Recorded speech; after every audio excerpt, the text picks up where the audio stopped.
Sa bawat pagsikat ng araw, sa bawat sulok ng komunidad, naroroon ang mga sundalong handang maglingkod.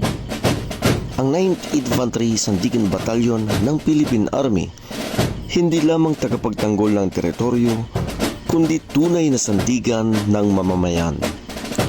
Laging handa sa tawag ng tungkulin, anumang oras, anumang hamon, sa kabundukan man o kapatagan. Laging nagbabantay para sa kapayapaan at kaayusan upang matiyak ang ligtas na kinabukasan ng bawat pamilya, ng bawat bata, bawat komunidad, at higit sa lahat ng matatag na paninindigan, matatag na panata sa bayan, matatag sa gitna ng pagsubok at panganib. Sa disiplina, dedikasyon, at malasakit, ipinapakita nila ang tunay na kahulugan ng serbisyo.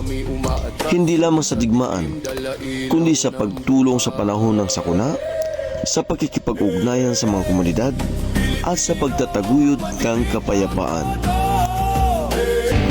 9th Infantry Sandigan Battalion, matibay na sandigan ng sambayanan, katuwang sa pag-abot ng tunay na pangmatagalang kapayapaan, serbisyo, tapang, integridad, para sa Diyos, bayan, at mamamayan.